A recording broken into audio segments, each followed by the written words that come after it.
Hello and welcome to today's video. So this time we're going to be taking a look at 5 different series, both vintage and modern, that I collect as a book collector. And this will be the start of an ongoing series where I show you and recommend some of the series that I enjoy collecting. So without further ado, sit back, relax, and let's take a look.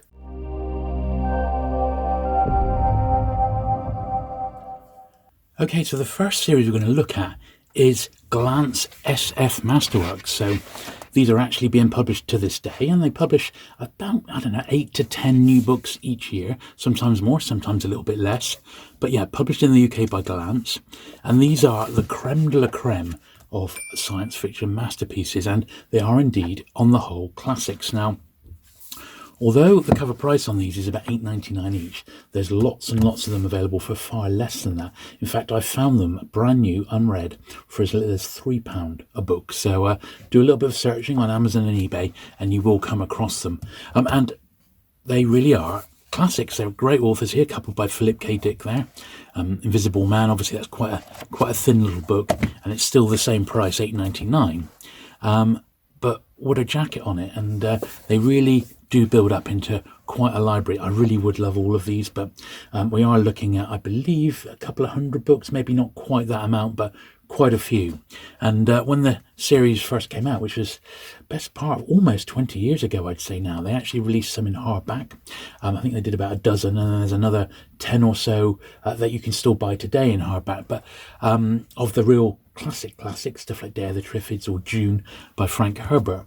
But I absolutely love them, and I'm more than happy to have these just in the paperback versions. I'm not fussed about having first prints or anything, although I did get this one, and I've got another one by Christopher Priest, actually signed by the author, because this is a fantastic story. And there's no sort of time limit. It is across all eras, and it's all authors. Another real classic here, and they are fantastic.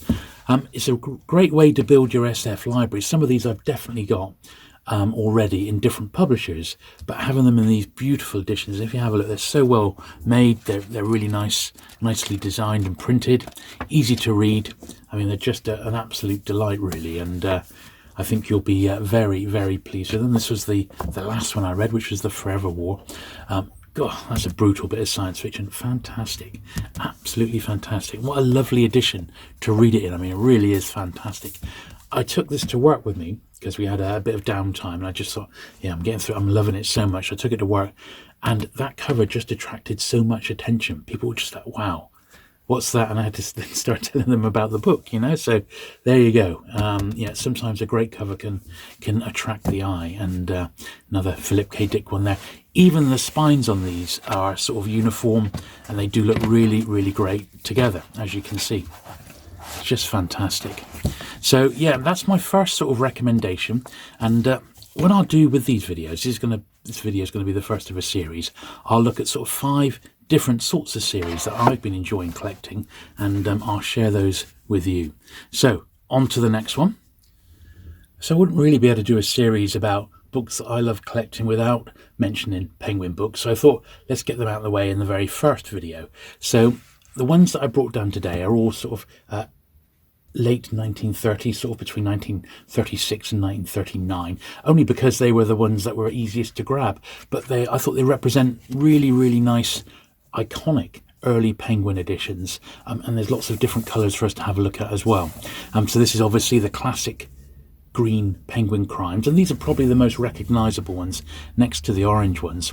These early ones here, pre-war, all came in dust wrappers, and if they've still got the wrappers, it makes them all the more sort of collectible.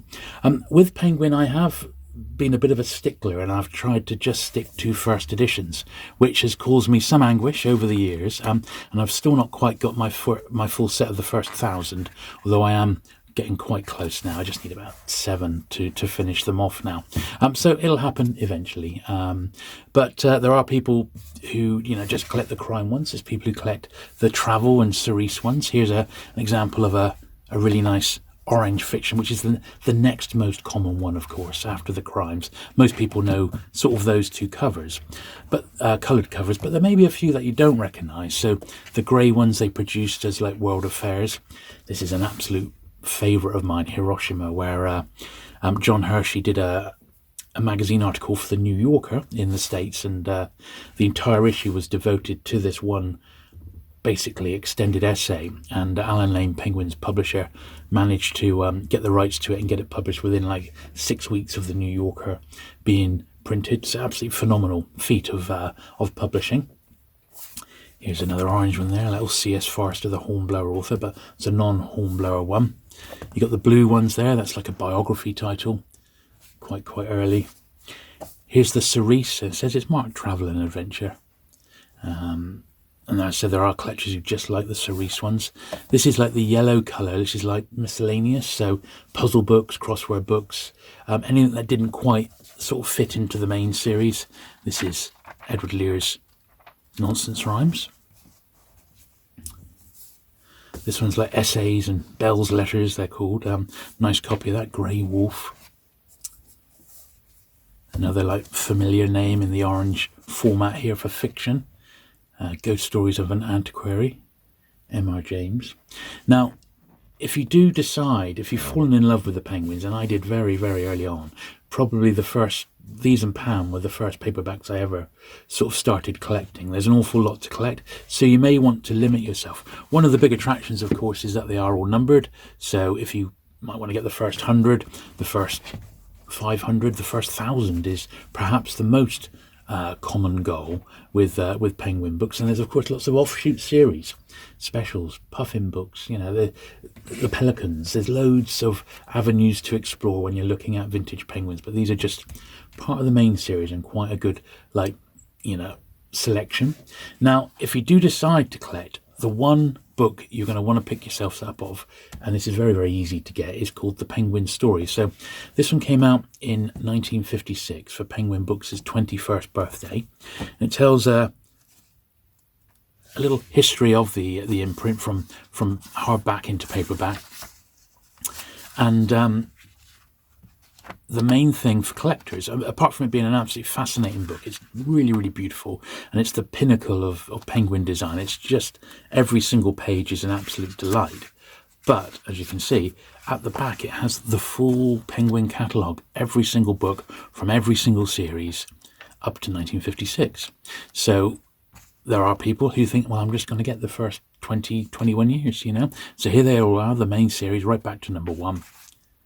And this can be used as a guidebook. So, you know, I've got multiple copies of this one, but my most worn copy is I've crossed them out where I've been getting them over the years, you know. I don't really use that today, the computer's got it, but just to have it is fantastic. My best copy of this one's a mail order one. Well, not mail order, but it's come direct from Harmondsworth. It's in a beautiful bespoke Penguin slipcase, and it's signed by Penguin's founder Alan Lane, so that's a really nice one. But regular copies of this only go for about £5, and it's well worth reading. And then if you do decide to go down this rabbit hole, your best bet is to join, of course, the Penguin Collectors Society. This society's been around since the mid-70s. They produce 2 of these a year, which is the Penguin Collector, which looks at all aspects of vintage Penguin collecting. It's a great stuff, highly recommended. And they produce their own sort of books on collecting Penguin and Penguin history, of which I've done a dedicated video, so you can sort of check that one out. But yeah, if you're a Penguin collector, the resources in print and the resources online, there's a great website called Penguin First Editions, which has covers of every single known Penguin, including like rare services editions and prisoner of war editions and things like that. So there's lots of resources out there, as well, of course, as all the Penguin videos on this channel. So plenty to get your teeth stuck into if that is what you fancy. So the next series we're looking at is an American one, and it's published by Dell Books over there in the States. So the format is it's traditional American format. If you compare it to an A format Penguin, you'll see it's much shorter and a tiny bit narrower. And I've collected these Dell Books for best part of 15 to 20 years, and I don't go out, I don't scour the internet, I don't go on the secondhand sites looking for Dell Books in this run. However, all the ones that I've got, and I've got maybe 50 now out of the 450 that came in this particular format, and I just love coming across them. They're great fun to collect, and that's what this video is about. It's about series that I've just enjoyed collecting. So on the face of it, these were published in the early 1940s, these ones that we're looking at, up to just past the war.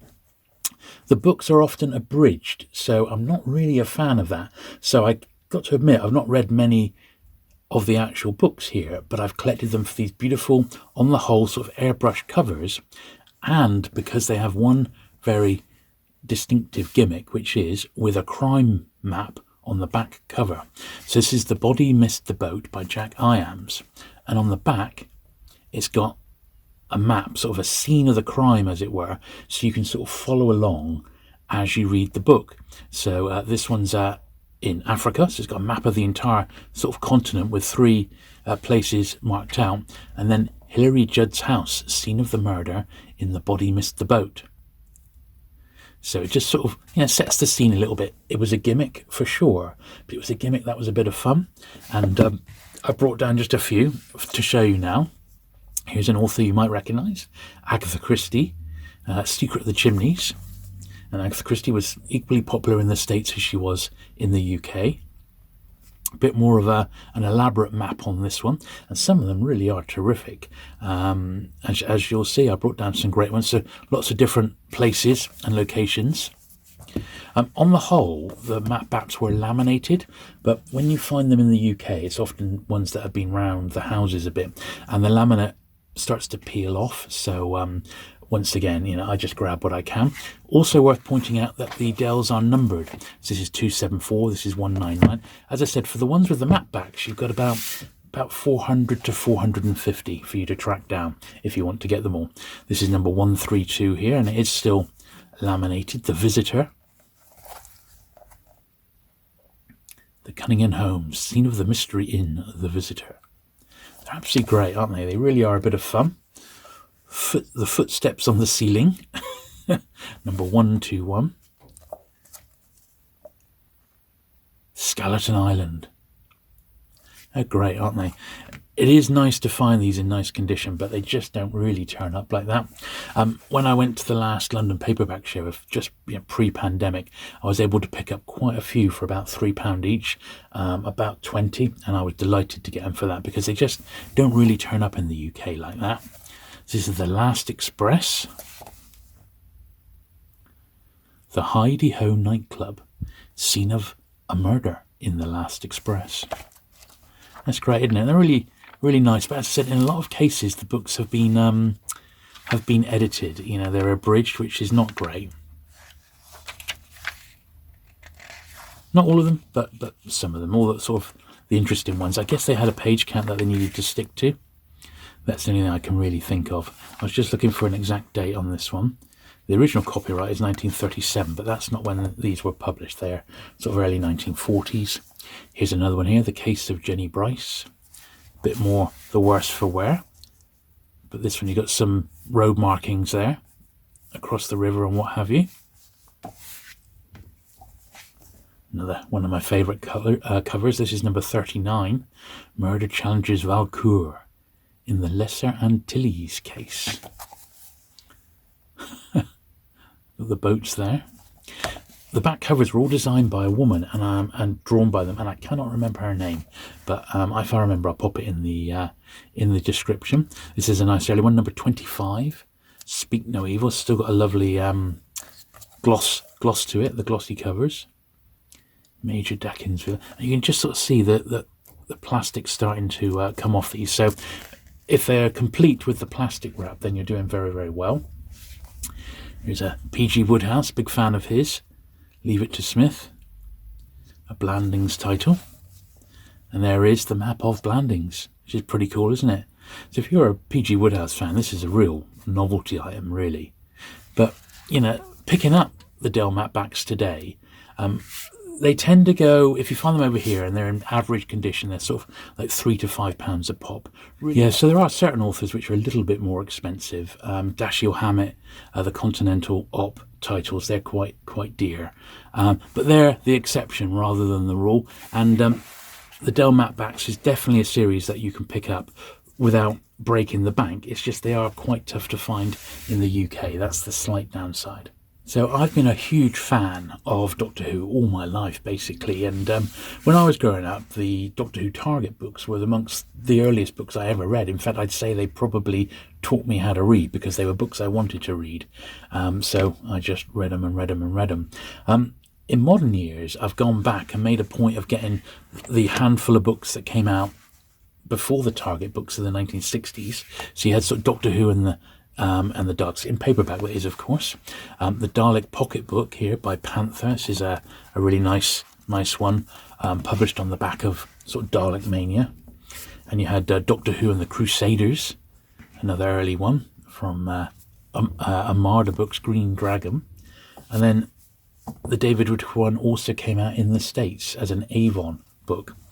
So that's those 4 books are the only sort of Doctor Who paperbacks that was amazingly published in the 1960s. There was a full run of annuals virtually every year, but paperback-wise, that was it. Until 1973, when Target Books came along with their familiar Target logo down there, and they initially reprinted the 3 stories that came out in the 1960s. So you had the Zarbi, you had the Crusaders, and of course the Daleks, the fantastic Christos Achilles cover on that one. And then the range expanded with adaptations of the latest TV shows, which were at the time, John Pertwee was the Doctor, so those were the ones that they started to adapt, and not least of which, many of them were done, I think over 60 were done by Terence Dicks, Uncle Terry as he's known to the fans, and sadly died just a couple of years ago, but sadly missed, and a really great and friendly chap. I met him loads of times. He used to be a regular at conventions, and he would always be happy to chat to fans and sign copies of his books. The Cave Monsters here, of course, he worked on the show, and his contribution to Doctor Who is cannot be understated. Here's another one by him, Day of the Daleks here. So these early books I collect for Doctor Who, as you know, there's 150 and a bit stories for the classic series. Many of them got different covers and different logos, and there were later re-releases in the 1980s published by Virgin. So if you wanted to get them all with all the different covers, you are looking at about 300 books in actual fact, and some have been re-released in modern times with new jackets. But I'm trying to get a run of the first together, and I'm only about 15 short, mainly tail end ones, which were published after I'd sort of stopped collecting them like first time round. But all the original early ones with these block logos and that, I have them all now. And even if you've got a passing interest in Doctor Who, collecting these early Target books is a lot of fun. There's a couple of really great Facebook groups, and I'll link to those in the description. So if you are looking to buy some, that's a great place to pick them up as job lots, and of course on eBay as well. So the final series we're looking at in this video is the Fontana books. So Fontana sort of came out of the old Collins books, and you see this is an early one here, number 19, and it's got Collins and Fontana next to it. And on the whole, they're reasonably well produced. They're very similar to Pan in that regard. They've got a very distinctive cover style, perhaps not as exciting as the Pan ones, but still very nice. This one is not a first edition. It was published in 1954, and it says this was from 1961. I actually don't mind on these. I pick the Fontanas up when I come across them because I just like their sort of cover design and just the way that the books are put together, and they're just great fun, you know. Here's number 917. These are numbered again, so you may wish to try and track down, you know, a few, track them down by number. I actually sort of I'm not even trying to do that. I've just picked them up when they come to my collection, and I just love them for what they are, really. Some of the books I've got in 2 or 3 different Fontana editions, believe it or not. Predominantly Agatha Christie, who's an author I really like to collect, and most of her books came out as Fontana editions. So Hammond is there, and they've got their own distinct style, which I do really like.